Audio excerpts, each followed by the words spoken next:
Welcome back to Divya study channel. Today is 18 अक्टूबर 2020। हम लोगों ने अब तक 25 वीडियोस बना लिए हैं करंट अफेयर्स के। आई होप कि आप सभी को वो बहुत ही इन्फॉर्मेटिव और हेल्पफुल लग रहे होंगे ताकि वो आपके कॉम्पिटिटिव एग्ज़ाम्स का बेस क्लियर कर सकें। तो चलिए स्टार्ट करते हैं पहले क्वेश्चन के साथ। उससे पहले अगर आपने अभी तक मेरा चैनल सब्सक्राइब नहीं किया है तो कर दीजिए। तो चलिए स्टार्ट करते हैं। Recently, which Asian country has declared national emergency after huge protests? हाल ही में किस एशियाई देश ने भारी विरोध के बाद राष्ट्रीय आपातकाल घोषित किया है? So the answer is Thailand. Thailand में अभी बहुत ही ज़्यादा प्रोटेस्ट कर रहे हैं, जो कि स्टूडेंट्स हैं वहाँ के। पूरे कंट्री के जितने भी स्टूडेंट्स हैं वो गवर्नमेंट के खिलाफ प्रोटेस्ट कर रहे हैं। वो भी अपनी 3 उंगलियां ऊपर करके प्रोटेस्ट कर रहे हैं सरकार के खिलाफ। तो क्यों कर रहे हैं, तो चलिए बात करते हैं। ये है उन स्टूडेंट्स की फ़ोटोग्राफ जो कि प्रोटेस्ट करने के समय ली गई थी। ये 3 उंगलियां जो दिखा रहे हैं ऊपर की ओर, ये दिखाता है कि जो राजा वहाँ का है, राजा मीन्स वहाँ पे मोनार्की नहीं है बट डेमोक्रेसी है, जो कि अलग तरह की है। मतलब हमारे इंडिया से उनकी जो डेमोक्रेसी है वो बहुत ही अलग है। जैसे कि ब्रिटेन में है, पहले एक राजा होता है देन पार्लियामेंट होती है, वैसे ही थाईलैंड में सेम पहले राजा है फिर पार्लियामेंट है। बट इंडिया में पहले प्रेसिडेंट है फिर पार्लियामेंट नीचे है। ठीक है, तो यहाँ के जो राजा हैं उनके लिए एक अमेंडमेंट, कॉन्स्टिट्यूशनल अमेंडमेंट किया गया है 112, जिस पेनल कोड रखा गया है। और उसमें ये कहा गया है कि राजा के खिलाफ कोई भी शख्स या कोई भी इंसान कुछ भी नहीं कह सकता, उनकी गुस्ताखी, ऐसी गुस्ताखी कोई नहीं कर सकता, और अगर किसी ने किया तो उसे सज़ा मिलेगी। तो और हाँ, और ये भी कहा गया है कि आप जब भी राजा आपके सामने से गुजरेंगे, किसी में भी, बाइक, कार, जिसमें भी गुजरें, आपको घुटनों पे बैठकर सर नीचे करना होगा उनके सम्मान में। तो इसी के खिलाफ, क्योंकि यहाँ पे मोनार्की फिर से इस्टेब्लिश हो रही है। 1932 के पहले तक यहाँ पे मोनार्की थी, बट अब यहाँ पे डेमोक्रेसी आई थी 1932 के बाद। बट अब फिर से ऐसे चांसेस दिख रहे हैं कि यहाँ पे फिर से मोनार्की इस्टेब्लिश हो जाएगी, राजा का फिर से राजवंश चलने लगेगा। इसी के खिलाफ जो स्टूडेंट्स थे वहाँ के, जो जागरूक स्टूडेंट्स थे, उन्होंने ये प्रोटेस्ट किया है। तो ये थी सारी कहानी थाईलैंड की। तो चलिए थाईलैंड के कुछ फैक्ट्स देख लेते हैं। थाईलैंड की कैपिटल है बैंकॉक। थाईलैंड के करेंसी है बहत, और प्राइम मिनिस्टर हैं प्रयुत चान-ओ-चा। कंटिनेंट है एशिया। लोकेटेड है ये पैसिफिक ओशियन में। नेक्स्ट क्वेश्चन, अगर हम मैप में देखें थाईलैंड कहाँ है, तो चलिए देखते हैं। ये रहा मैप में थाईलैंड, जो कि म्यांमार के एकदम से बाउंड्री शेयर करता है। म्यांमार जो इंडिया से बाउंड्री शेयर करता है, तो ज़्यादा दूर नहीं है थाईलैंड भी इंडिया से। तो चलिए नेक्स्ट क्वेश्चन, ये एशिया में पड़ता है, ये तो हमने देख ही लिया। Second, recently 65th anniversary of Bandung Conference was celebrated. It laid down foundation of which organization? हाल ही में बांडुंग सम्मेलन की 65वीं वर्षगांठ मनाई गई। इसमें किस संगठन की नींव रखी गई? So the answer is C, non aligned movement. 1955 में नॉन अलायंस मूवमेंट का इस्टेब्लिशमेंट हुआ था, या फिर मीटिंग हुई थी, जिसमें जो कि युगोस्लाविया, मतलब जो अभी सर्बिया है, युगोस्लाविया अब कोई भी कंट्री नहीं रहा, उसका नाम बदल के अब सर्बिया रख दिया गया है वहाँ। और इसका जो हेडक्वार्टर है वो जकार्ता में है। इसमें जो मेंबर कंट्रीज़ है 120 हैं। तो ये थी नॉन अलायंस मूवमेंट की कहानी। और अगर हम बात करें ये क्यों हुआ, क्यों ये इसका फॉर्मेशन हुआ, और इंडिया इसका फाउंडेशन मेंबर कंट्री है। ठीक है, क्योंकि जब हम बात करें वर्ल्ड वॉर सेकेंड की, तो वर्ल्ड वॉर सेकेंड के बाद नाटो का इस्टेब्लिशमेंट हुआ, WTO का इस्टेब्लिशमेंट हुआ।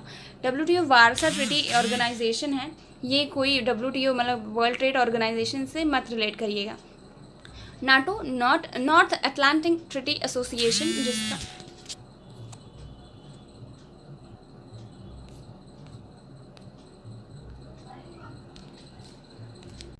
जिसका हेडक्वार्टर ब्रुसेल्स में है, बेल्जियम। तो इन ये दो अलग ऑर्गेनाइजेशन बनी थी, जिसमें इंडिया से पूछा गया था कि आप कहाँ रहना चाहते हैं। तो इंडिया ने कहा था कि हम आप दोनों में से किसी के भी साथ नहीं हैं, हम नॉन अलायंस मूवमेंट, हम किसी का भी साथ नहीं, अलग रहेंगे। तो तभी इसका फॉर्मेशन हुआ था नॉन अलाइंड मूवमेंट का। Next question, Recently, doctors successfully conducted India's first Savior sibling experiment. It is related to which disease? हाल ही में डॉक्टरों ने सफलतापूर्वक भारत का पहला सेवियर सिबलिंग प्रयोग किया। यह किस बीमारी से संबंधित है? So the answer is thalassaemia. Thalassaemia एक डिजीज़ है जो कि बहुत खतरनाक है, जिसमें डॉक्टरों ने 2 ऐसे सेवियर सिबलिंग्स हमारे भारत में हुए। पहला सेवियर सिबलिंग कौन था?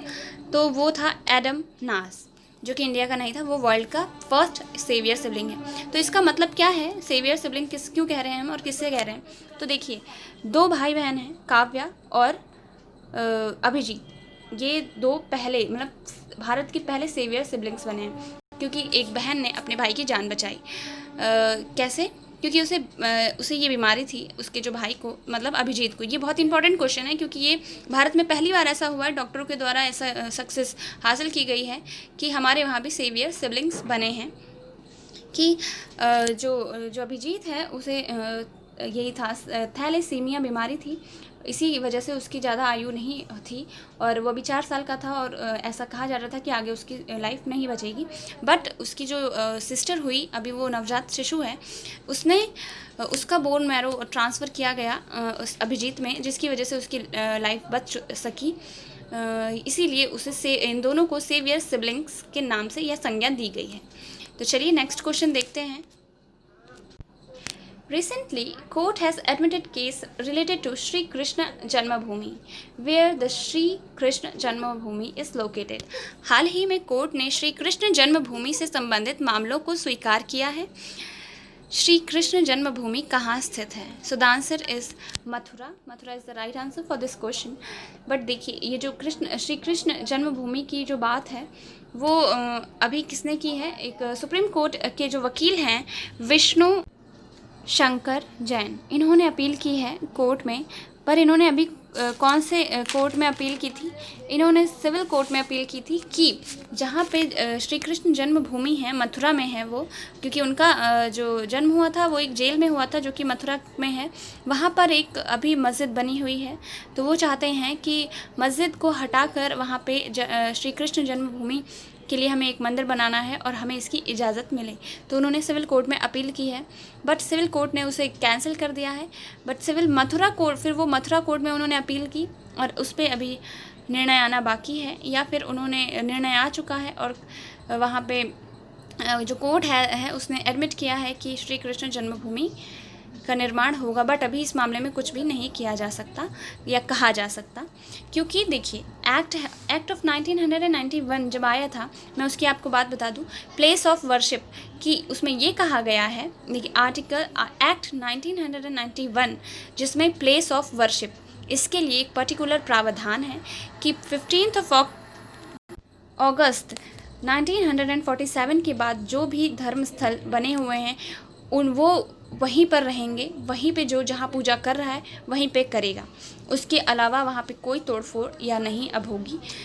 तो आप लोगों के मन में एक क्वेश्चन आया होगा, तो राम जन्मभूमि का क्या हुआ? वहाँ पे ये एक्ट अप्लाई क्यों नहीं हुआ? तो इस एक्ट के लिए राम जन्मभूमि को एक एक्सेप्शन माना गया था, अपवाद माना गया था, इसीलिए वहाँ पे ऐसा हुआ और उसके लिए राम मंदिर बनने का फैसला ले लिया गया।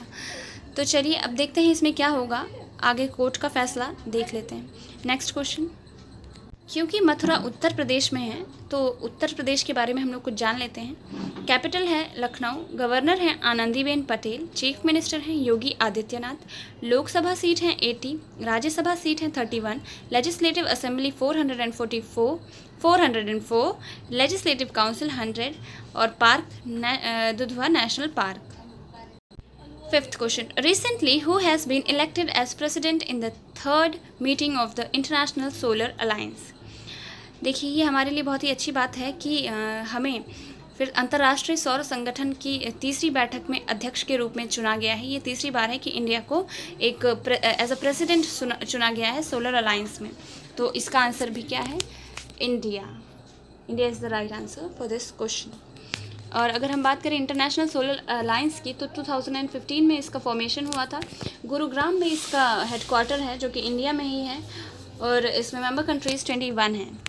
Right, next question, the government of India is to provide kilo class submarine INS Sindhuvir to which country? Bharat सरकार ने किस देश को किलो वर्गीय पनडुब्बी INS सिंधु वीर प्रदान की है? So the answer is Myanmar. Myanmar is the right answer, क्योंकि ये हमने रशिया से खरीदी थी, हमने रशिया से परचेज़ किया INS सिंधु वीर को, और अब हम इसे म्यांमार को दे रहे हैं दान में, ताकि वो अपने जितने भी ज़रूरतें हैं उन्हें पूरा कर सके, क्योंकि उसे ज़रूरी है इस वक्त म्यांमार को इन सब की, इसीलिए हम लोग उन्हें हेल्प की तरह दे रहे हैं। तो म्यांमार की बात है, तो चलिए देखते हैं। ये है म्यांमार, जो कि मैप है म्यांमार का, और इसकी जो बाउंड्रीज़ हैं वो जो इंडिया है उसकी बाउंड्रीज से लगता है। ये पूरा जो है ये इंडिया, जो ग्रीन वाला है वो इंडिया, और ये म्यांमार है, ये पूरा यहाँ से म्यांमार ही है। और अभी हाल ही में एक कलादान प्रोजेक्ट भी चल रहा है इंडिया और म्यांमार के साथ, जहाँ ये कोलकाता से, ये जो कोलकाता है यहाँ पे, उससे यहाँ का रूट वाटरवेज मतलब सी रूट से भेजा जाएगा। सितवे यहाँ पे एक पोर्ट है, सितवे पोर्ट पर हम आएंगे और उसके बाद हम लोग आइजोल जाएंगे, जो कि है मणिपुर की कैपिटल। तो ये थी कुछ इन्फॉर्मेशन म्यांमार के बारे में। कैपिटल, अगर हम कैपिटल की बात करें तो है नायपाइताव, करेंसी है क्यात, प्रेसिडेंट हैं विन, और कंटिनेंट है Asia. Next question, The Government of India has approved STARS project funded by the World Bank for which purpose? Bharat सरकार ने किस उद्देश्य के लिए विश्व बैंक द्वारा वित्त पोषित स्टार प्रोजेक्ट को मंजूरी दी है? So the answer will be education. Education is the right answer for this question. तो चलिए नेक्स्ट क्वेश्चन देख लेते हैं। उतना इम्पॉर्टेंट है बट इसमें कुछ खास नहीं है, डायरेक्ट क्वेश्चन है। तो चलिए नेक्स्ट क्वेश्चन देखते हैं। 8th question. Recently, India's first Oscar winner Bhanu Athia has died. She was associated with which field? हाल ही में भारत के पहले ऑस्कर विजेता भानु अथिया का निधन हो गया है। वह किस क्षेत्र से जुड़ी थी? सो the answer is costume designer. वो एक कॉस्ट्यूम डिज़ाइनर थी, जो कि पहली मतलब जो भारतीय थी जिन्हें ऑस्कर प्राइज़ मिला था और ऑस्कर पुरस्कार से उन्हें नवाजा गया था। उन्होंने किसके कॉस्ट्यूम डिज़ाइन किए थे? तो अगर हम बात करें गांधी मूवी की, गांधी मूवी में जो ब्रिटिशर या फिर जो एक अंग्रेज़ थे वो बने थे गांधी, और उनका जितना भी कॉस्ट्यूम था वो सब कुछ डिज़ाइन किया था किसने? भानु अथिया जी ने, जिनका भी हाल ही में निधन हो गया है। तो यही था आंसर। नेक्स्ट क्वेश्चन देखते हैं। The world's biggest zinc smelter plant is to be set up in which city of Gujarat? विश्व का सबसे बड़ा जस्ता गलाने वाला संयंत्र गुजरात के किस शहर में स्थापित किया जाएगा? सो the answer is a Tapi. Tapi में अभी जो है जस्ता गलाने का सबसे बड़ा संयंत्र लगाया जाएगा। तो चलिए गुजरात के बारे में देख लेते हैं कुछ बातें इम्पॉर्टेंट। गुजरात की कैपिटल है गांधीनगर। गुजरात के जो चीफ मिनिस्टर हैं वो हैं विजय रूपानी, और गुजरात के जो governor Acharya Devvrat. Next question and the last question. Sooronbay Jeenbekov is the president of which country who recently has announced his resignation? Sooronbay Jeenbekov को किस देश के राष्ट्रपति हैं जिन्होंने हाल ही में अपने इस्तीफे की घोषणा की है? तो वो किर्गिस्तान के हैं, किर्गिस्तान के प्रेसिडेंट हैं जिन्होंने अभी रेजिग्नेशन दे दिया है, क्योंकि किर्गिस्तान में भी बहुत ही बुरे हालात चल रहे हैं। वहाँ भी लोग प्रोटेस्ट कर रहे हैं, और वहाँ तो ऐसे हालात हैं कि उन्होंने अपोजिशन पार्टी के PM को अपना PM बना लिया और नियुक्त कर दिया, और कहा कि यही हमारे प्रधानमंत्री हैं और हमें ये प्रधानमंत्री नहीं चाहिए जो वहाँ के अभी प्रधानमंत्री हैं। तो ये सारी बातें हैं। So this is enough for the day. Thank you for watching. Please do subscribe my channel, and if you like my videos then please do like this video. Thank you for watching.